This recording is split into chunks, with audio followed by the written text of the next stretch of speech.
Okay, hi everyone, and welcome to this fourth lecture on from the lecture series on massive stars. So today we welcome Palmira Jimenez Hernandez. So she did her bachelor studies at Meritorious Autonomous University of Puebla, Mexico. And then she got her master and PhD degree in the Institute of Radio Astronomy and Astrophysics, UNAM in Mexico.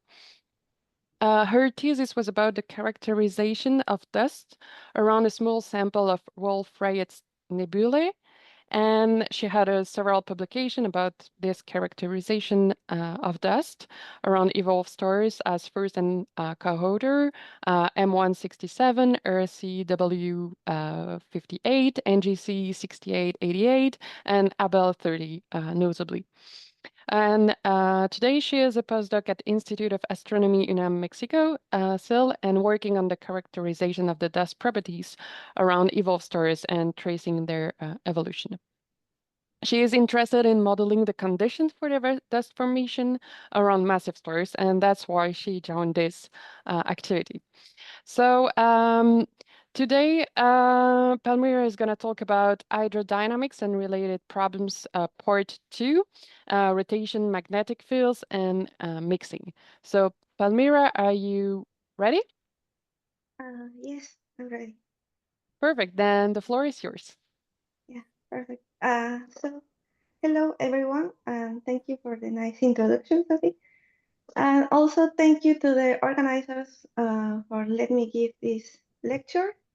I'm not an expert in this topic, and so I have learned a lot of new things, and I'm sure that this will be helpful for next projects, and I hope so. And I hope that this will be helpful for you too.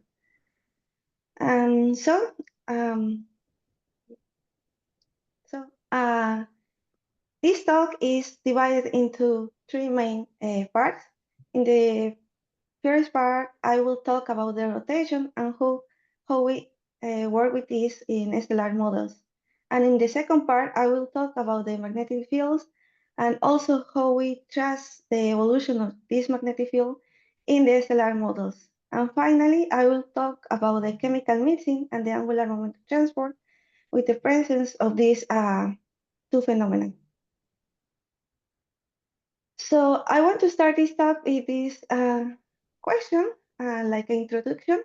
Why does the rotation and magnetism matter in massive stars? So that is because we have some observational evidence about the presence of these two phenomena. And some of these evidence are, for example, some changes in the stellar spectrum. That, for example, in the case of the presence of the rotation, we can see the broadening of the absorption lines.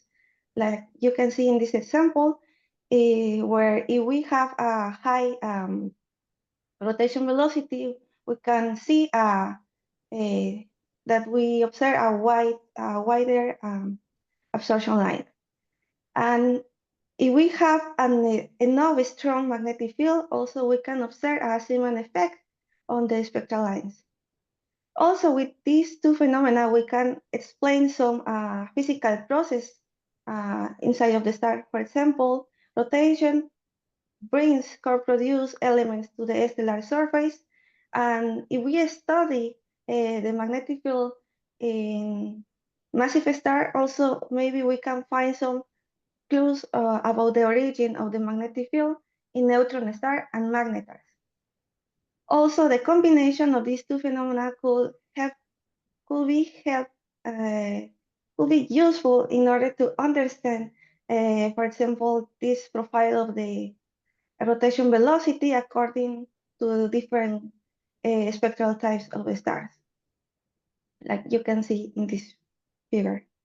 And so in this talk, I will focus in massive stars that are in main sequence. That means that these stars are characterized because has a convective core and a radiative envelope. So in this radiative region, we have the transport of angular momentum and the mixing of chemical elements uh, driven by the rotation and magnetic fields. Now, another question in this study is, why do the stars rotate? I find where in the Adrian Spotter's thesis, there is a nice sentence about this, where he said that the stars rotate because it's hard for them not to do it.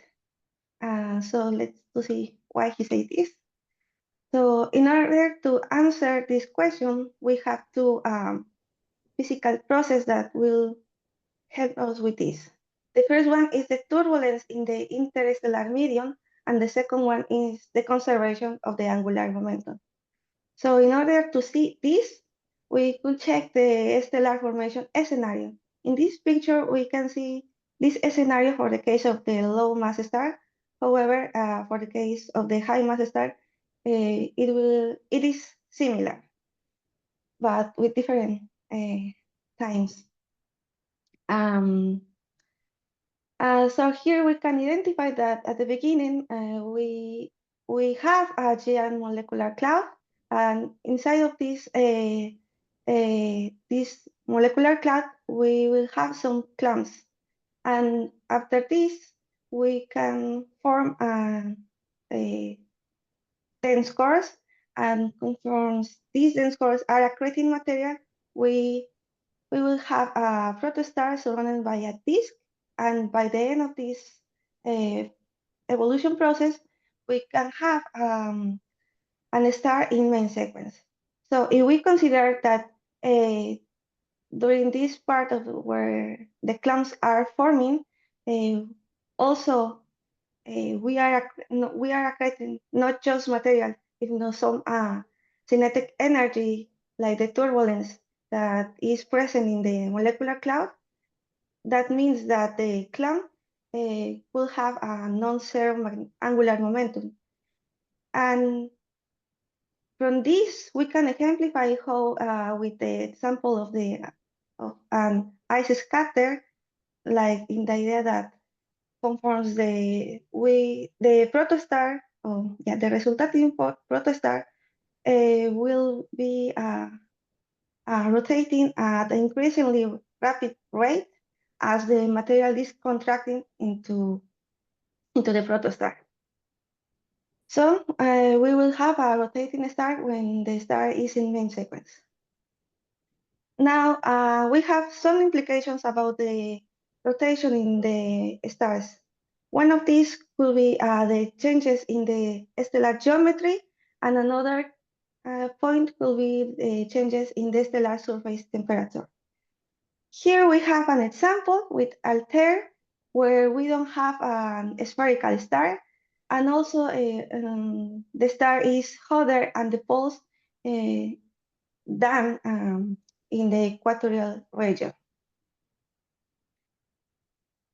Now, a way to study the rotation in stellar models is using a Roche model. In this model, we are assuming that we have all the stellar material concentrated at the center of the star. With this in mind, we can, and if we consider at the beginning a spherical symmetry star, we can write the total potential, like the sum of the contribution of the gravitational potential and the rotation potential.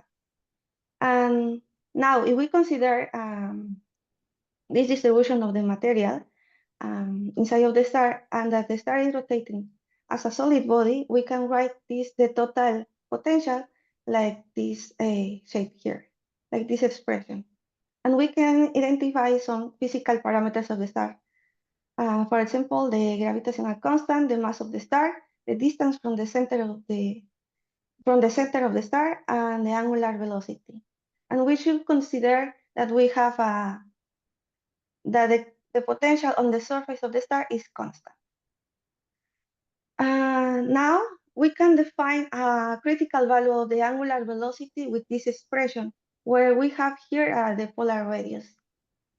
This critical value tells us about when the material on the surface is unbounded to the star, because the star is rotating at a high velocity. now we can explore here in this plot where we have the polar axis here and here the equatorial axis. In this direction we have the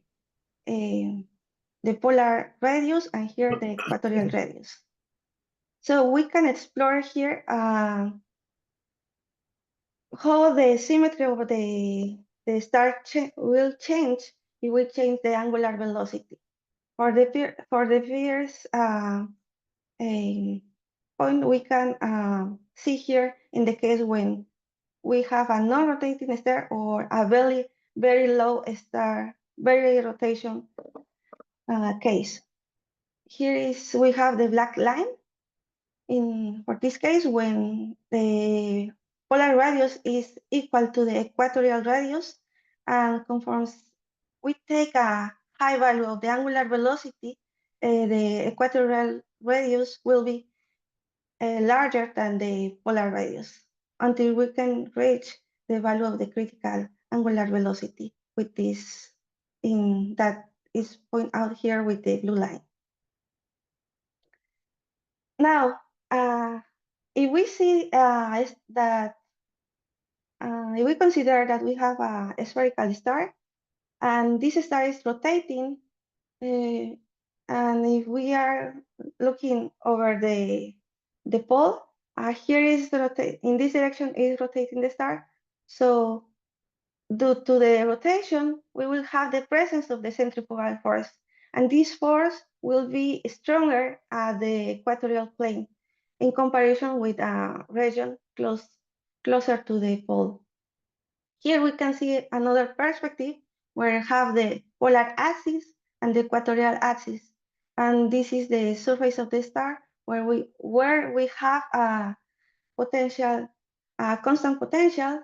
And if we want to describe a specific point over this surface, we can identify by the radius from the star, from the center of the star, and with the colatitude that will be this angle with the rotation axis.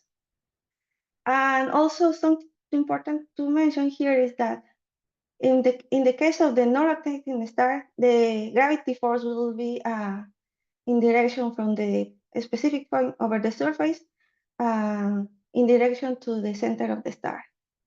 However, by the presence of this centrifugal force, we will have an effective gravity force. This is in the other direction, but will be like this. So that means that this effective gravity force will depend on the colatitude because of this, because the centrifugal force will be stronger at the equatorial plane. So for that reason, the spherical symmetry is no longer valid because we'll change this equatorial radius. Now, you remember in the lecture 2, this talk about the structure equations in the case of non-rotating stars. So in this case, we should work over surface with the pressure constant. That means that we are working over isobars. So for the case of the mass equation, for the case of the mass conservation equation, we have this expression that we don't have change for the case of non-rotating star, but for the case of the equation of the hydrostatic equilibrium and the equation for radiative equilibrium, we need to take in account another additional assumption, that is that we have a cellular rotation. That means that we can parameterize the angular velocity just with the distance from the center of the star. And this is because when inside of the star, we know that we don't have a solid body. So when the star is rotating, we will have a differential rotation. And here, the turbulence will be more stronger in the horizontal direction. That is that it will be stronger over the surface that we are working in comparison with the vertical direction, that will be direction, for example. And now this equation has this shape where we are adding these factors. Fp and Ft. And these factors will tend to the unity for the case of the non-rotating star. Now, another important point when we are considering that we are in the case of non-rotating star, outside of the burning radius, we will have a radiative equilibrium. But for the case of a rotating star, we won't have this radiative equilibrium. So let's to obtain a expression of the flux that is coming from the star.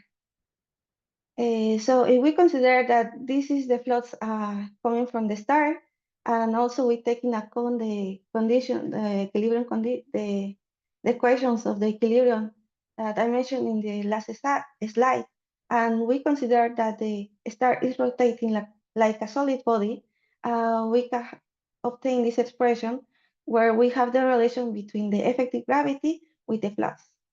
And now, on the other hand, we can obtain the total luminosity coming from the star with if we have this integral of the flux over a surface with a constant pressure. And for this case, if we consider that this integral we can write in terms of the potential energy, and we consider the Poisson's equation, we can obtain this expression when we have more physical parameters of the star. And from here, we can obtain this term that if in terms of the parameters of the star. And if we integrate, and we can use this term in this equation for the flux, the first part. And if we integrate this equation, we can obtain this with the global physical parameters of the star. And again, we can remember that we have a relation between the luminosity and the effective temperature. So here we can obtain a relation between the effective temperature and the effective gravity that will be useful. And it's known like the Von-Simpel's theorem. And now, if we consider that the flux also will be, if you remember, the effective gravity depends on the colatitude. That means that also the flux depends on the colatitude, and we will have more flux at the poles, and this will drive thermal instability. And this thermal gradient, and this thermal gradient will drive circulation in meridional planes. So inside of a star, inside of a sphere, a vector field could write like by spherical harmonics. And if we are considering that we have axially symmetric, we can express the movement inside of this sphere in terms of the spherical functions. And so that is why we can write the meridional movement expressed by this equation, where we have here the U2 and V2, the amplitude of the radial component and the horizontal component of the meridional movement. And also V2 is the second Lagrange polynomial.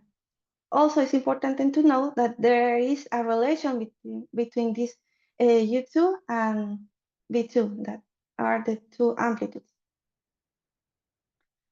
Now, there are different assumptions in order to find this a more specific expression of this equation.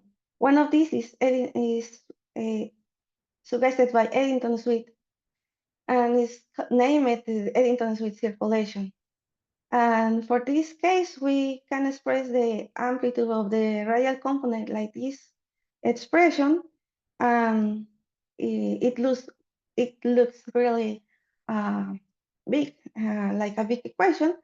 And however, from this, we consider this component of the velocity, we can find currents like this like we can see in this plot, where here we have the polar radius and here we have the equatorial radius here. And something important to say, this is two examples of the meridional currents.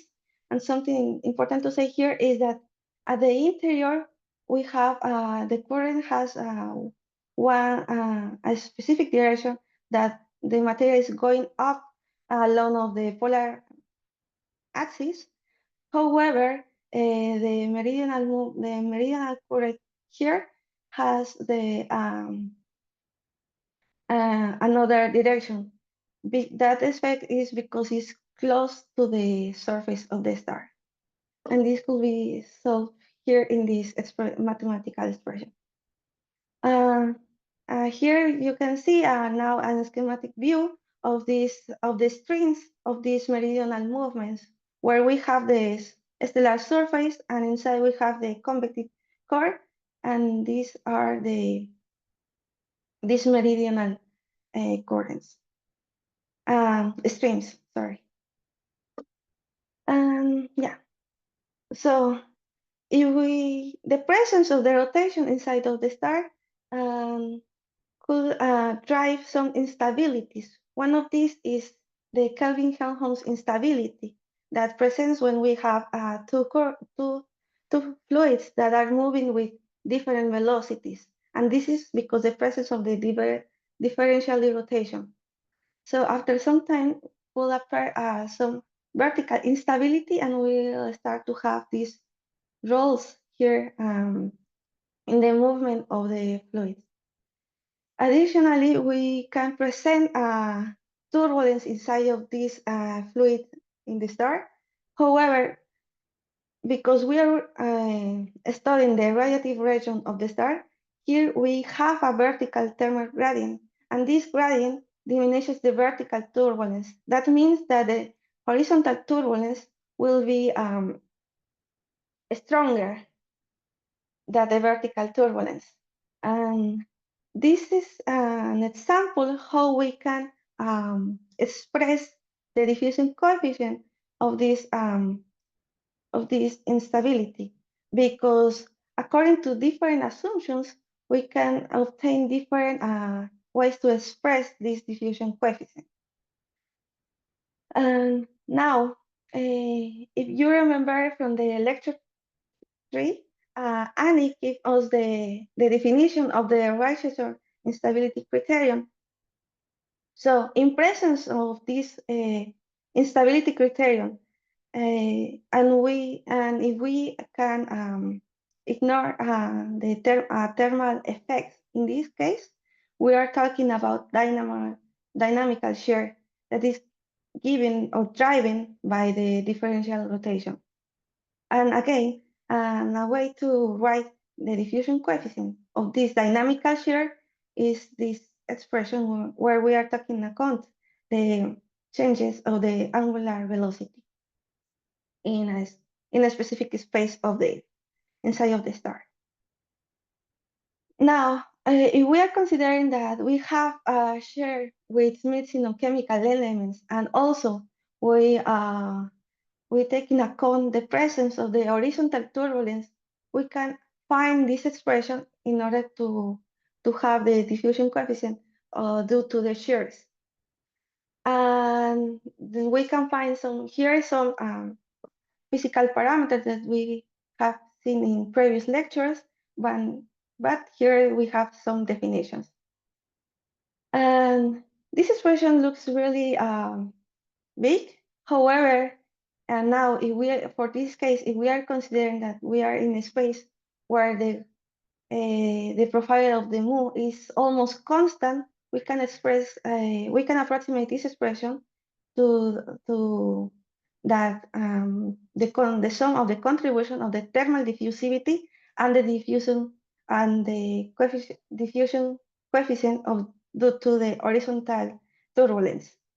And on the other hand, if the gradient is steep, and now we can approximate the diffusion coefficient due to the shear to the diffusion coefficient due to the horizontal turbulence.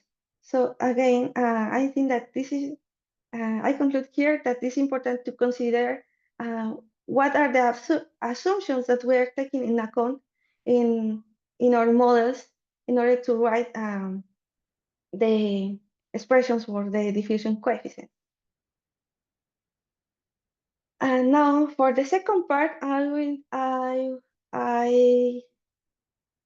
want to start this part with these three questions. The first one is, how do we know that there are magnetic fields in stars? And the second one is, where do the magnetic fields originate from? And the last one will be how to model these magnetic fields. So in order to answer this question, I want to start this part with this picture in order to see how is what role plays the magnetic field along of the life of a massive star.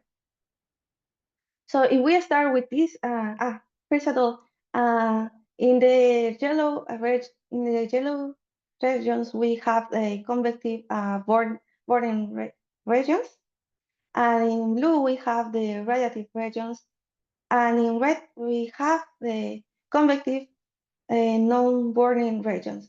And so, if we start in the phase one, we have that the molecular cloud is collapsing into a protostar surrounded by a disk. And also, we can consider that not just the material is accreted into the protostar, also could be accreted some magnetic field coming from the molecular cloud. And from after this phase, we can have two possible phases. The first one is the case of the non-magnetic star, and the second will be a magnetic star. And in this case, for the magnetic star, that is because we observe a magnetic field on the surface of the star. And when the star is leaving the main sequence, evolve into a red supergiant, and we can find the magnetic field over the convective regions in this phase of the star. And also the star is evolving into more late stages, and we can have the presence again of the magnetic field over the convective regions. And by the end, we can have like a possible final of the star, a neutron star, and or a magnet star with a magnetic field over the surface of these possible endings of the star. Now we study a way to study the evolution of the magnetic field inside of the stars is with this equation where we are taking in account the induction of this magnetic field. And for the second part of the equation, also we are taking in account the dissipation of this magnetic field. Here we can recognize some physical parameters, that is the time, the magnetic field, and the velocity of the fluid, and the magnetic diffusivity. And let's go to a specific case here, where for the case of the magnetic star, we name it in this way at this star because we observe that there is a magnetic field on the surface of the star. However, that means that we can a magnetic field in the envelope of the star. And we can suggest, and like we don't have a process that could create this magnetic field in this region of the star, and we can assume there are some this magnetic field in the literature. We propose that this magnetic field also is that these were just formed once, and we can follow its evolution by dissipation. That means just the second part of the equation. And these magnetic fields are named fossil fields. So like I said before, we think that these magnetic fields were formed at once, and so I start just evolving by dissipation processes. And so there are some suggestions about the origin of these magnetic fields. And one of the most known is that this magnetic field it was present from the start forming a process. That means that comes from the molecular cloud.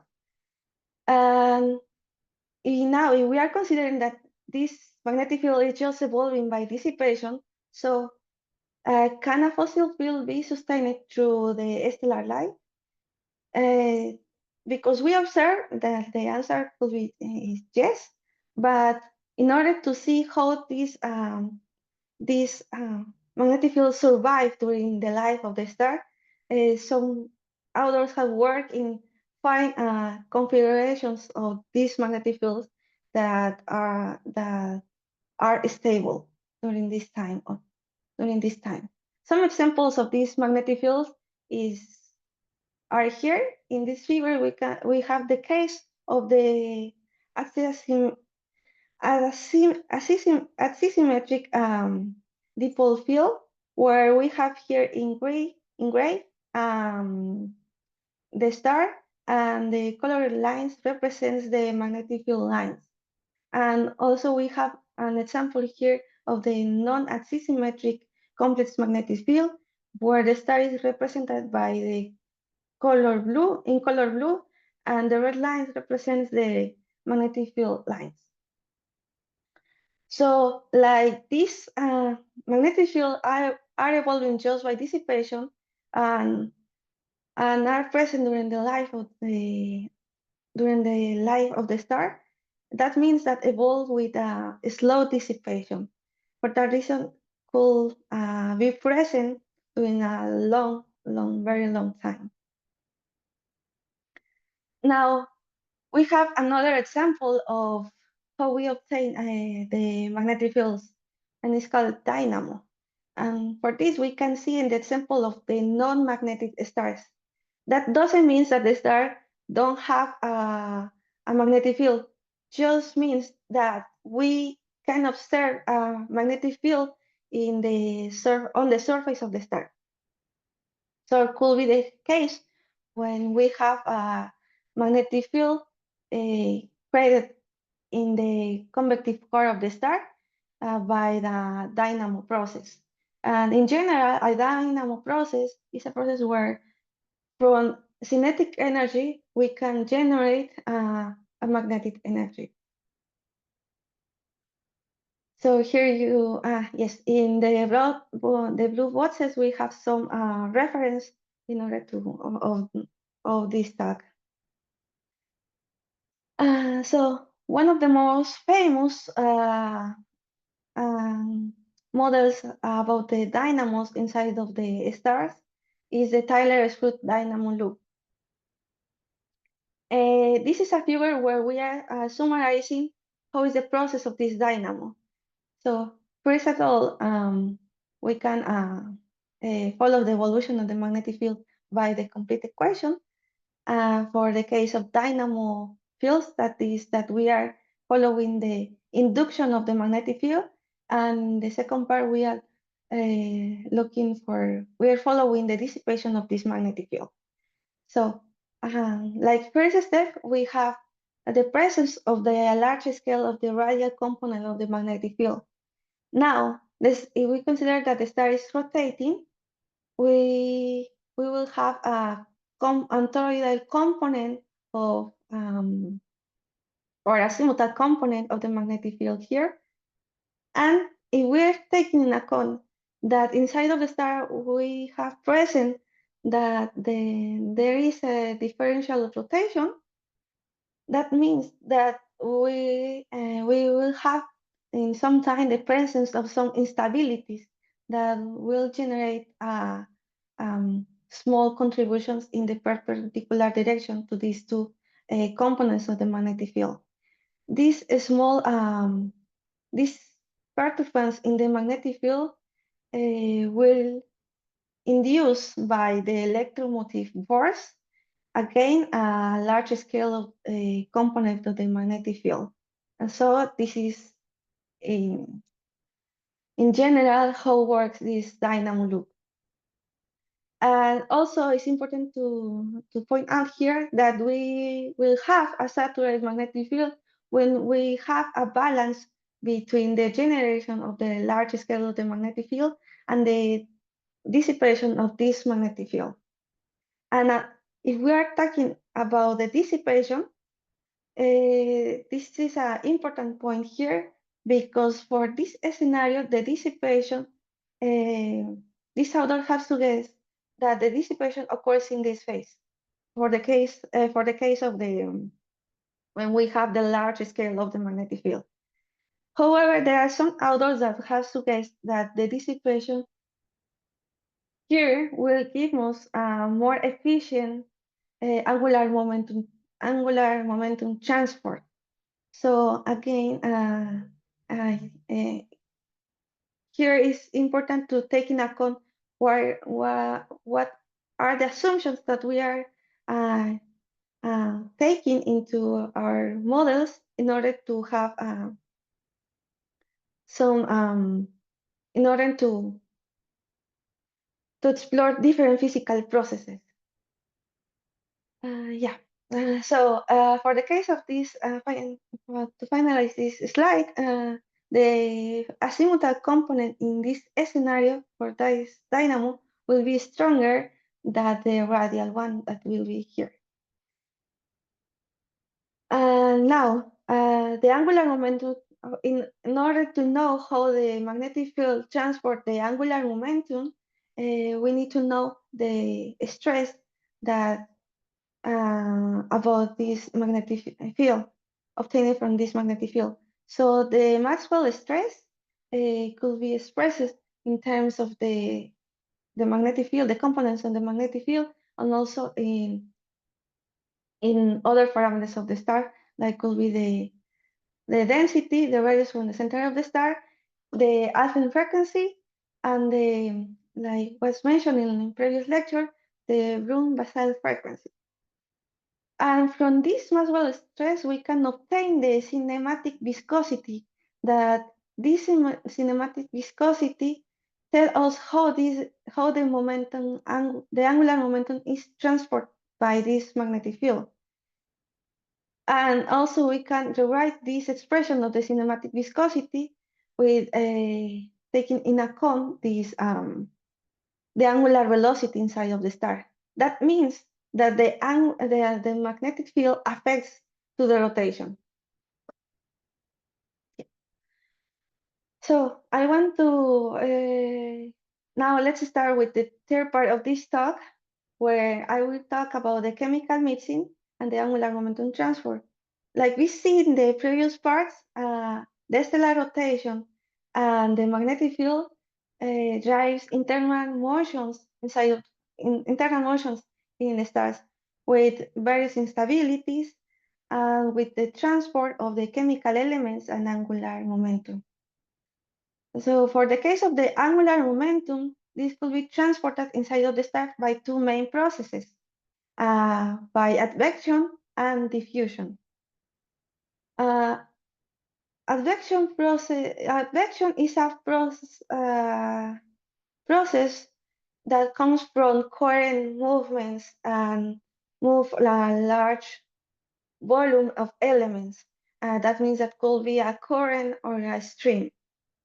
In the case of the diffusive process, this comes from the chaotic motions and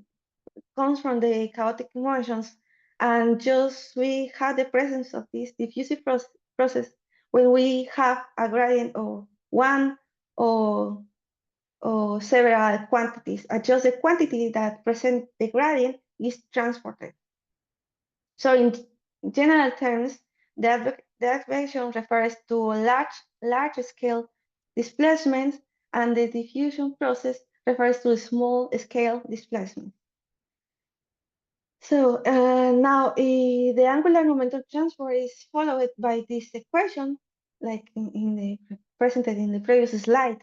So we can identify some physical parameters of the star here, like the time, the mean density on the isobar, the radius of the isobar, the angular velocity, and also we are mapping the evolution of the angular momentum transport by the mass coordinate. And for the first term to the right hand of the equation, we can recognize the vertical component of the meridian circulation of the velocity. And in the second term, in the right hand, in the right hand side of this equation, we have this the diffusion coefficient. And so for this case, and if we take in account the presence of the meridional circulation inside of the star, we can say that the diffusion process comes from the differential rotation. And so we can express the diffusion coefficient like due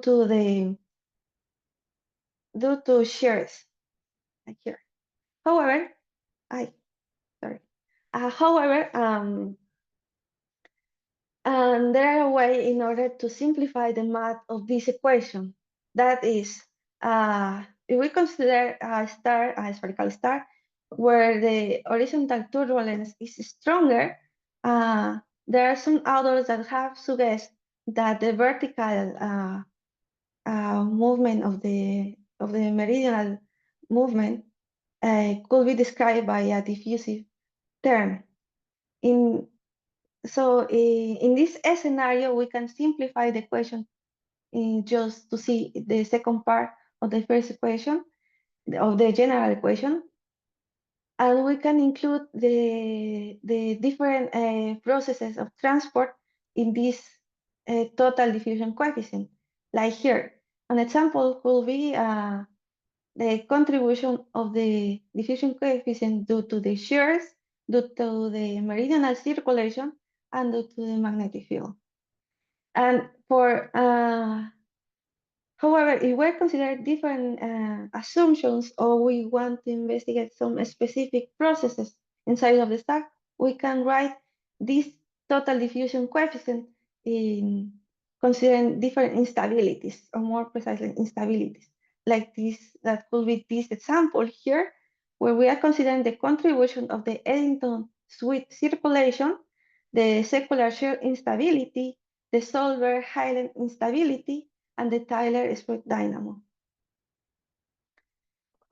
So like I want to mention here, like this is just an examples how we can include different contributions of different diffusion processes in order to follow the evolution of the angular moment transfer. Now, the global distribution of the chemical elements inside of the star, it depends it's determined by the different dynamical process inside of the star, and also it's determined by the nuclear reactions.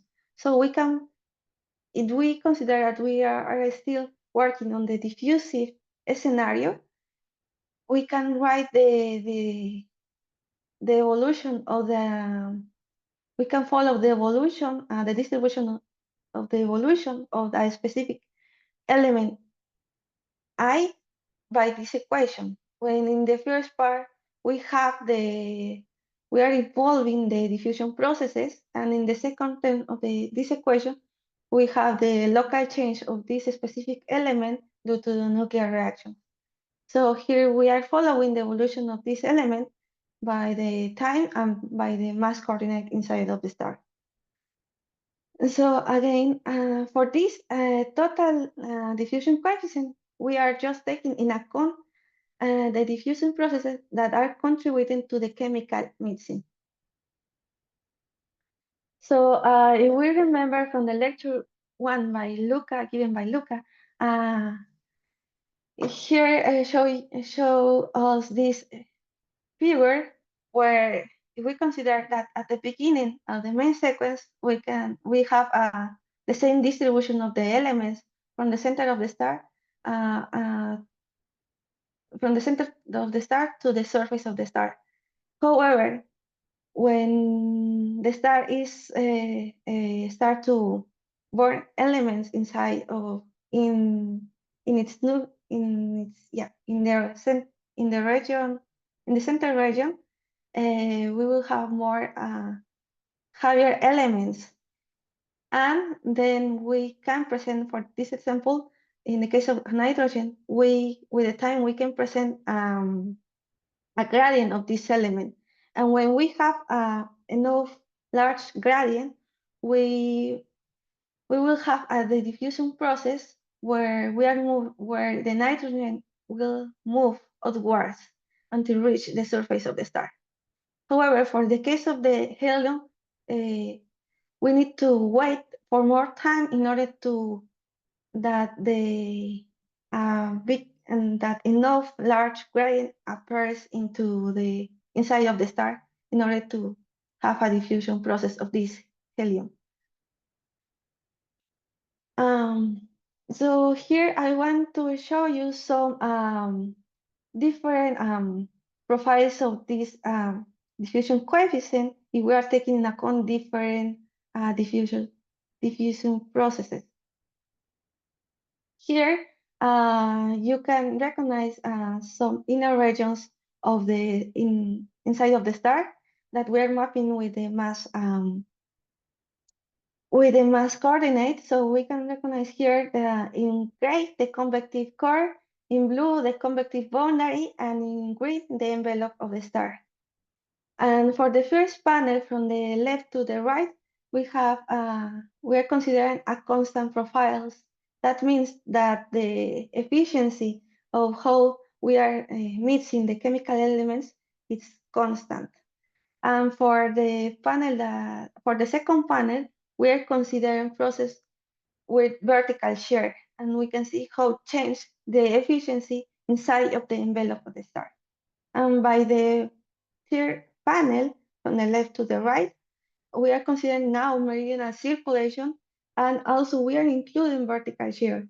And here we have a different efficiency in comparison with the other profiles. So in order to see more in a specific case here, I want to mention that this is the results of a model with 15 solar masses. Here, the star has magnetic field, a magnetic field, and also is rotating. So here we can identify inside of the star some physical parameters like is the magnetic viscosity, the diffusion coefficient due to the meridional movement, and the horizontal turbulence. And here we have the magnetic diffusivity, and this is the diffusion coefficient due to shears, and this is the ratio between the magnetic and thermal diffusivity. And we can observe that in the region where we don't have magnetic field, we still have presence these two diffusion processes. And also something important to mention here is when we have the presence of the magnetic field, this diffusion coefficient due to the meridional movements and horizontal turbulence are really larger in comparison with the other diffusion coefficients for this case.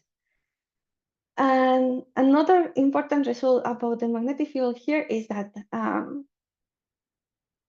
when we have the presence of the magnetic field, this magnetic field will, like in certain way, force to have almost constant values of the angular velocity inside of the star.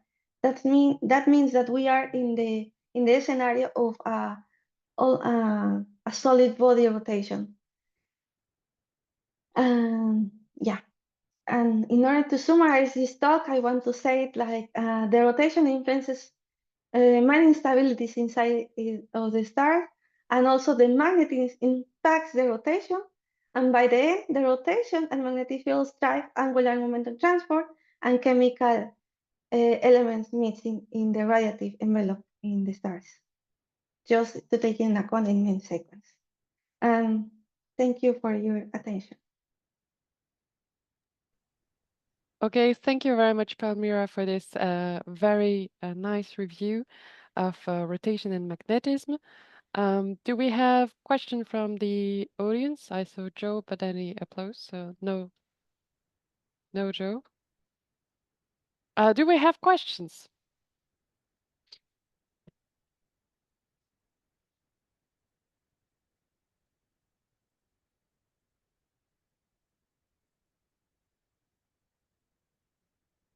No questions. What happens to the audience? No question in the chat?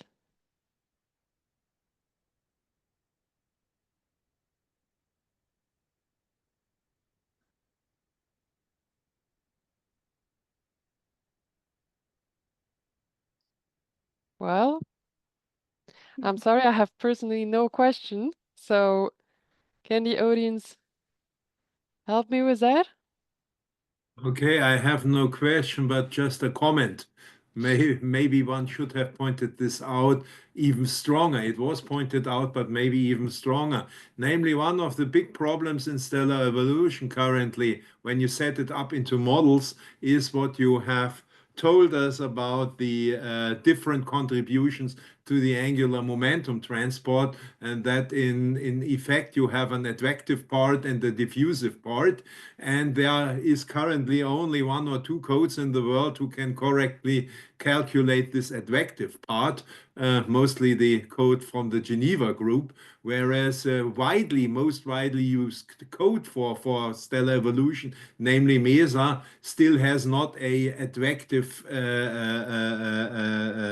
advective formulation, and therefore they need to use these kind of diffusive approximations for an advective process, which is very, very difficult, and in my opinion, it's rather unphysical.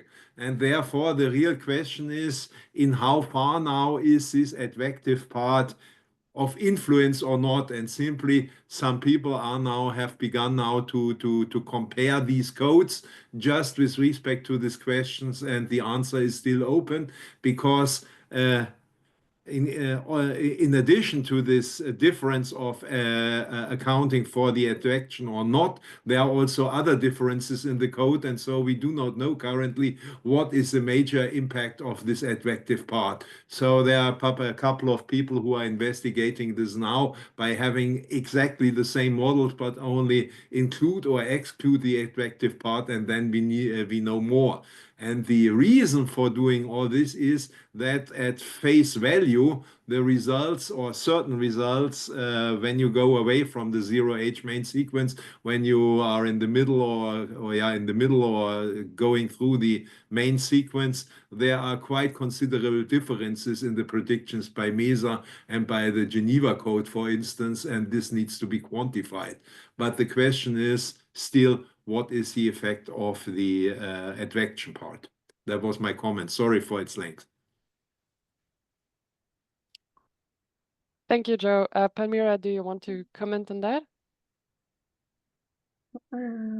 Yes, I was thinking what is it?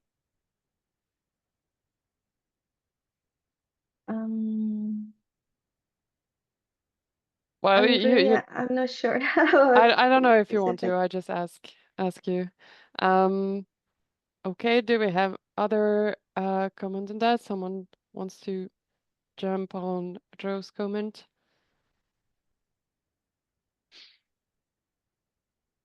I see a comment from Corinne that is very interesting. So she said that she fully agree. I'm sorry, Corinne, to speak for you. That she fully agrees with the comment of Joe about diffusion and advection. And to her knowledge, there are at least 4 codes which have meridional circulation included. There is System, Genic, we were talking about before, Starival, and the code of Chiffy and Liming. And Zolt tells us that Cambridge stars too. And this is, and then we have Limongi. Well, we have a following discussion on the chat about the codes that include meridional circulation. Okay. Do we have questions or other comments on that topic or something else? No? Uh, Yes? I have a question. for me, okay, not for the expert, I think so. For example, that you mentioned that if we are including the advection in the shape when we are modeling the stellar interiors, also that means that the contributions of the transport of the angular momentum transport that will be different, that will change that some physical parameters of the on the surface star, like the winds, right? I Right. think so. So okay, I think that this is something important question for me, because like I work on trying to characterize dust. Now I'm trying to model how could affect this the parameters of the winds and properties on the surface of the star in order to obtain grains from this material. So okay, thank you. Okay. Some comments about it. Questions? Other comments about something else? No? Are you sure? Okay, then I think Maybe, we can. sorry, Sophie. Yes, Corinne? Yeah, I don't know why I cannot raise my hand, but that's fine. Thank you very much, Palmira, for the presentation, actually, which I joined a little bit late. I apologize. I had another meeting going on, but about the question of advection and diffusion, I mean, it's certainly very important. But this being said, even if you treat advection correctly, the transport of angular momentum strongly depends on the way you treat turbulence, which is really a very difficult subject in all these transport processes. So there is still a lot of progress to do regarding turbulence. And also, I think you mentioned that, but there is also the question of magnetic instabilities and also of internal gravity waves, which are probably also playing an important role. And all these processes should work together at different phases of the evolution. So it's a very complicated subject, but it's extremely important and crucial for the predictions of stellar evolution models. So it's very important that people keep an eye on that and are also aware of the intrinsic difficulties and how touchy it is to use the results maybe sometimes, for comparisons also. But thank you again and congratulations for the presentation. Thank you. Thank you, Corinne.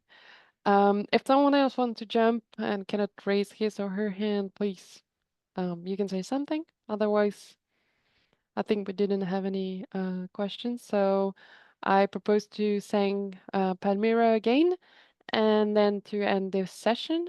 And we meet again on the Thursday, 16th of January for the 5th lecture. So thank you.